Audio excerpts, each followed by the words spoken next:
It's Beyoncé day. Ugh, gotta find my Renaissance shirt. I don't think I've actually ever worn it once, but today I will. I think it's here. I really hope it's here. Waha. I am really excited for a couple of reasons. I've seen Beyoncé a bunch of times, but this tour is something really special. The value, the meaning behind it, for being gay, for being black, it's something different, and I couldn't miss it. Even if my seats are gonna suck, I'm still gonna be there, and I'm gonna be happy no matter what. Another reason why I am super excited is because Wilson has never seen Beyoncé live, and he loves Renaissance, he loves Beyoncé, but he's never seen her live, and until you see Beyoncé live, you don't truly know her power. So this is gonna be something really exciting to share with him. I really hate to say it, but I'm not a fun gay. I don't have an exciting outfit, I don't have something flashy and bejeweled or really fashionable, but I do have a Renaissance shirt, so that'll have to do.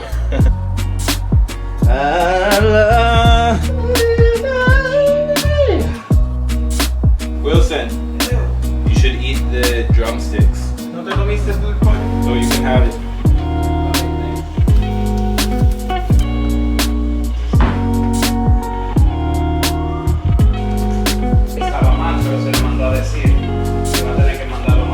She's not gonna call you to the stage. My friend, the minute that she see myself in this concert, she's gonna say, "Oh my God, what's that?" She's gonna call me. No, she's not. On the way, we'll get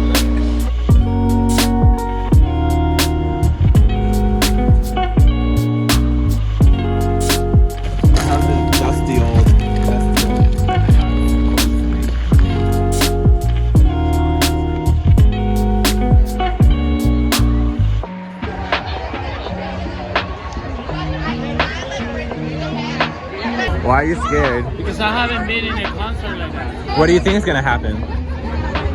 No, nothing bad. It's like, Aliens? I hope so. I'm not afraid of that.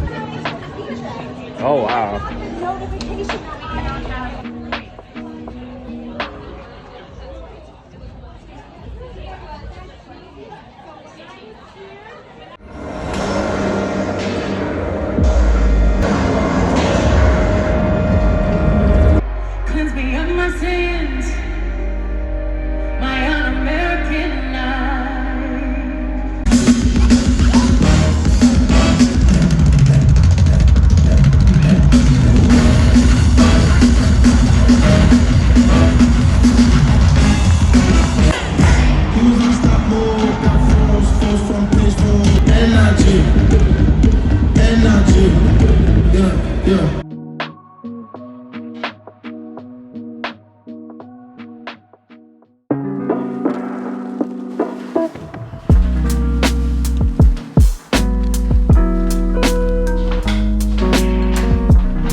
Super stoked to share with y'all the sponsor of today's video, Atlas Coffee Club. Atlas Coffee Club is a coffee subscription service that curates the top 1% of the world's best coffee, roasted and ground to your preference and delivered freshly to your door. Atlas Coffee Club sources from over 50 countries, so you can get a taste of a different country each month.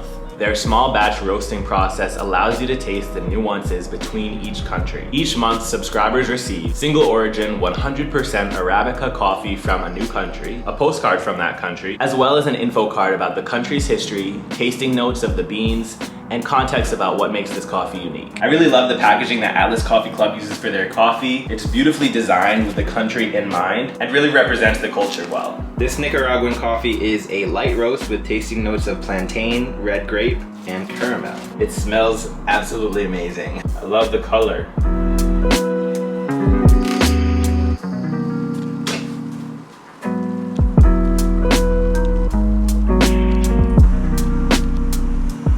I have to let it cool down a little bit before I try it. Wow, I really taste those notes in there. This coffee is gonna get me hyped today. I love it. I highly suggest y'all to check out Atlas Coffee Club for yourselves. You can get 50% off your first bag of coffee if you use the code quincyj, or you can go to atlascoffeeclub.com/quincyj to get that discount. Check it out, y'all, and enjoy.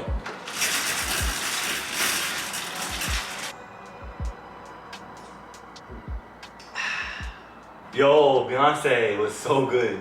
The Beyonce concert was absolutely awesome. I have no words to describe just how amazing the Renaissance World Tour was. It was really awesome to be able to see her enjoying a concert. Like, you could actually see the fun that she's having. She's smiling throughout almost the entire show. She's interacting with the crowd, which is per usual, but she was doing it in a way that really showed us that she was enjoying the time that she had with us, enjoying the time on stage and enjoying performing, which was a little bit different from the Formation World Tour because that one was a lot more emotional and it had a little bit more of a serious tone. I think out of all the Beyonce tours that I've seen, the Formation World Tour is my favorite, and then the Renaissance Tour. I also saw On the Run 2 and Mrs. Carter before she dropped self-titled. Formation World Tour stands out to me just because of the choreography. The music on Lemonade and from that era was really, really intense and really raw. And it was something that Beyonce had never shown us, which is actually similar to Renaissance in the way that she gave us something brand new. But that's Beyonce. She does that every single time she releases a project. She always makes sure it's fresh, it's new, it's something we haven't seen of her. And that's why she is such an incredible artist and the best to do it today. Something really special about Beyonce's voice in particular is the fact that it is as strong as ever. She hasn't lost any vocal ability. Yes, her vocal range has gone down a little bit, but that's natural for women after childbirth. After childbirth, women's vocal ranges shift down a little bit. So they can't always reach those high notes in their chest voice as they used to be able to when they were younger. It's just natural for women's voices to go down a little bit as they age. You know, we've seen that in the past, but at the same time, we've seen a particular era of performers like Mariah, Whitney. Their voices really gave out on them because of the demands of their craft, because they were touring so much, because they were putting out albums so much, because of all the things that went on during that era. They didn't maintain their voices as well as Beyonce has now. And I think because Beyonce saw that happening as she was growing up, because Beyonce saw what Whitney went through, because Beyonce probably saw what Mariah went through with their voices, she really took a lot of care and caution to ensure that her voice was maintained at its peak level. And if that means not touring for 5-6 years like she just did, then so be it. A lot of people made comments or complained that she wasn't dancing as much in this show, and no, she wasn't dancing as much in Renaissance. But her voice, the thing that really ties everything in her tour together, no matter if it's Renaissance or Formation or her first tours, her voice is the most important because she is first and foremost a vocalist. Beyonce isn't known, even though she's an incredible dancer, she's not known as a dancer first and foremost. She's a vocalist, she's a singer. The way that we connect with Beyonce most of the time is through listening to her music. And then we go and watch her music videos, and then we watch her dancing, and then we do all the other stuff. But if her voice isn't there in live performances, then that's a problem. So Beyonce, we all know she's super intelligent, she's super professional, and she takes care of her craft to the utmost highest percentage possible, and we are so thankful for that. I actually saw that Beyonce and Jay-Z open up the Hove exhibit in the Brooklyn Library. It is a tribute to Jay-Z's work and life. I really wanted to see this exhibit with my own eyes because I think it's something cool and unique. And it's something that you really don't get to see every day. So that's what I'm gonna get into today, and I'm gonna bring y'all with me. Let's go.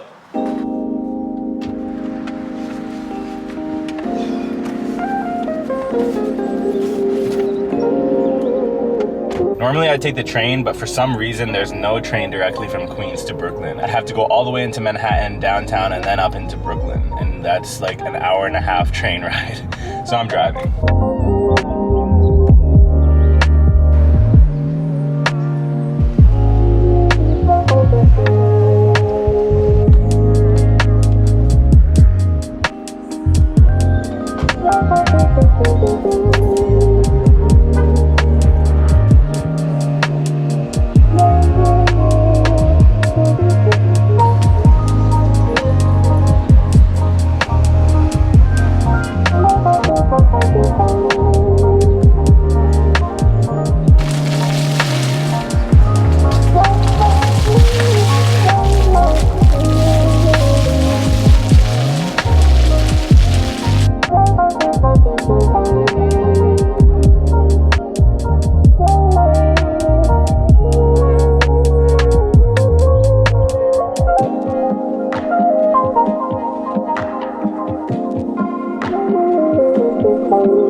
bars, turning boasts from the man who brags different into a reality.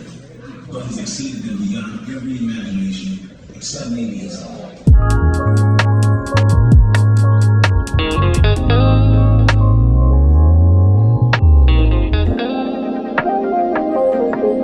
A pattern of forward thinking has been consistent in Jay-Z's legacy. Headlining the likes of Glastonbury and Coachella then sparked a crucial question: why don't we have our own festival?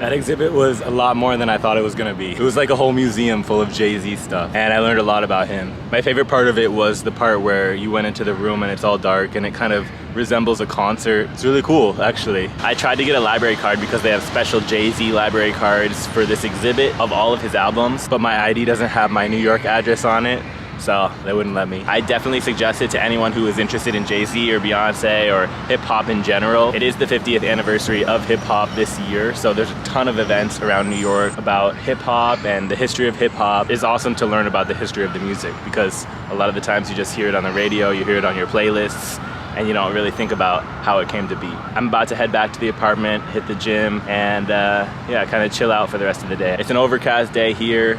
Kind of feels like the end of summer is near, which it is. It feels like people are kind of tired of all the summer activities. People are kind of slowing down a little bit, getting ready for the fall, getting ready for the things that are coming up.